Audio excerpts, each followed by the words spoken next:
पिछले कई सालों में आपने ये बात कई बार सुनी होगी कि इंडिया स्टार्टअप नेशन बन रहा है। हर हफ्ते हम सुनते हैं कि नया यूनिकॉर्न बन गया, स्टार्टअप ने $100 मिलियन रेज कर लिए, फाउंडर ने कंपनी बेच दी।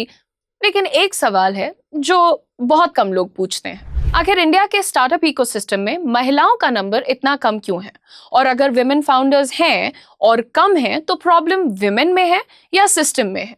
आज हम नंबर्स के साथ बात करेंगे इसी टॉपिक पर, और शायद वीडियो के एंड तक आप स्टार्टअप इकोसिस्टम को एक नए नजरिए से देखने लगेंगे। So first of all, the original question, startup India, right? But where are the women? India दुनिया का थर्ड लार्जेस्ट स्टार्टअप इकोसिस्टम माना जाता है। गवर्नमेंट डेटा के मुताबिक 73,000 से ज्यादा रिकॉग्नाइज्ड स्टार्टअप्स में कम से कम एक विमेन डायरेक्टर है। ये प्रोग्रेस बहुत अच्छी चीज है, लेकिन जब हम high growth venture funded startups देखते हैं तो थोड़ी सी पिक्चर बदल जाती है। 2025 तक इंडिया में लगभग 7,000 विमेन लेड स्टार्टअप्स एक्टिव थे, जो स्टार्टअप इकोसिस्टम का सिर्फ 7.5% हिस्सा थे। मतलब स्टार्टअप की कहानी में विमेन है बट बहुत कम दिखाई देती हैं। पॉइंट नंबर 2, फंडिंग गैप है या कॉन्फिडेंस का गैप है? सबसे शॉकिंग नंबर देखते हैं दोस्तों। 2026 की एक रिपोर्ट के मुताबिक विमेन फाउंडर्स को हर 100 रुपए की फंडिंग के बदले सिर्फ 4 रुपए मिलते हैं। जी हाँ, ये बिल्कुल सही बात है। मेल फाउंडर्स अगर 100 रुपीज रेज कर रहे हैं तो विमेन फाउंडर्स एवरेज 4 रुपए रेज कर रही हैं। अब सवाल है कि क्या विमेन वीकर बिजनेसेस बना रही हैं? रिसर्च कहता है कि ये जरूरी नहीं है। बॉस्टन कंसल्टिंग ग्रुप की स्टडी ने पाया कि विमेन फाउंडेड स्टार्टअप्स ने कम फंडिंग मिलने के बावजूद लॉन्ग टर्म में ज्यादा रेवेन्यू जनरेट किया। तो फिर प्रॉब्लम क्या है? बैरियर नंबर 1, रिस्क को अलग नजर से देखना। इंडियन सोसाइटी बचपन से लड़कों और लड़कियों को अलग तरह से ट्रेन करती है। This is just an observation by the way.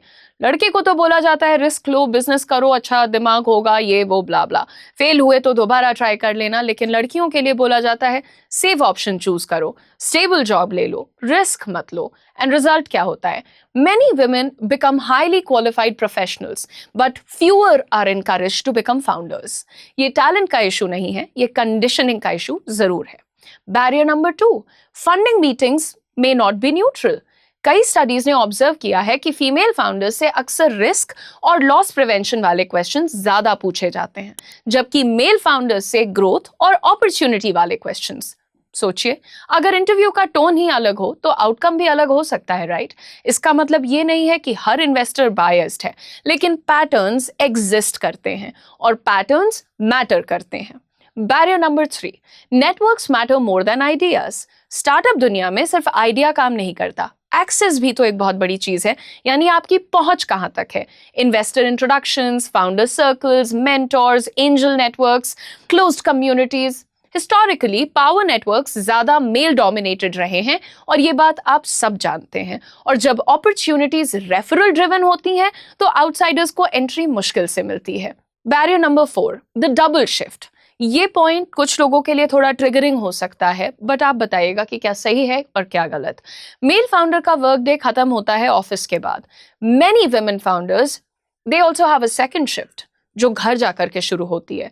Family management, children, Elder care, house hold responsibilities. Research repeatedly दिखाता है कि केयर गिविंग बर्डन डिस्प्रोपोर्शनेटली महिलाओं पर आता है और स्टार्टअप बनाना ऑलरेडी एक फुल टाइम वॉर होता है। But let's wait, the story is not all negative.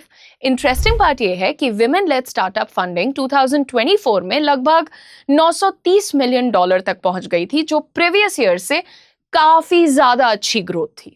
Track action के डेटा के मुताबिक इंडिया में 8,000 से ज्यादा विमेन लेड टेक स्टार्टअप्स हैं और बेन गूगल एनालिसिस सजेस्ट करता है कि अगर विमेन एंटरप्रेन्योरशिप को सही सपोर्ट मिले तो करोड़ों जॉब्स क्रिएट हो सकती हैं और इंडिया की इकोनॉमी को मैसिव बूस्ट मिल सकता है। मतलब प्रॉब्लम पोटेंशियल की नहीं है, प्रॉब्लम पार्टिसिपेशन और एक्सेस की है।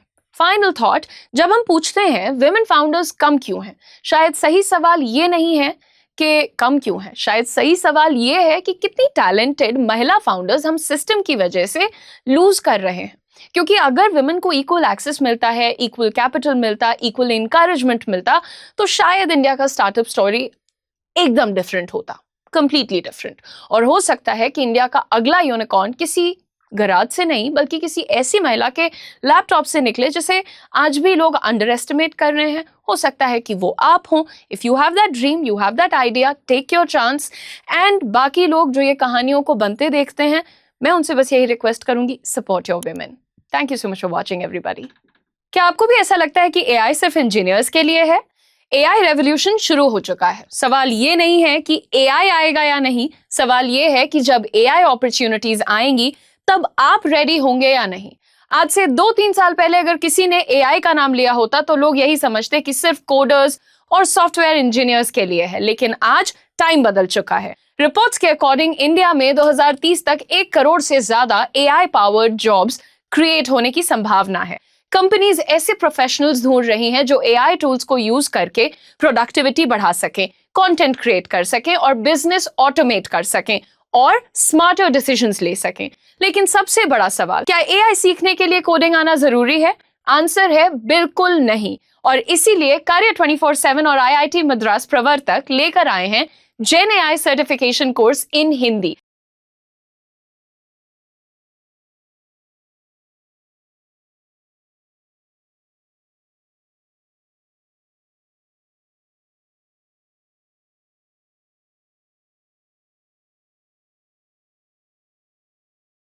प्रवर्तक, चाहे आप स्टूडेंट हैं, वर्किंग प्रोफेशनल हैं, एंटरप्रेन्योर हैं या अपने करियर ग्रोथ को नेक्स्ट लेवल पर लेकर के जाना चाहते हैं, ये प्रोग्राम आपको प्रैक्टिकल एआई स्किल सिखाएगा जो आज के जॉब मार्केट में हाईली इन डिमांड है। इस कोर्स का रजिस्ट्रेशन क्लोज हो जाएगा 12 जून 2026। बैच स्टार्ट हो रहा है 19 जून 2026 से।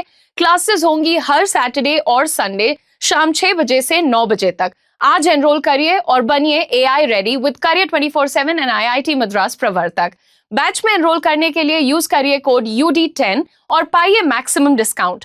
कोर्स का लिंक दिया है पिन्ड कमेंट में और वीडियो के डिस्क्रिप्शन में। Just click on the link and enrol करिए अभी।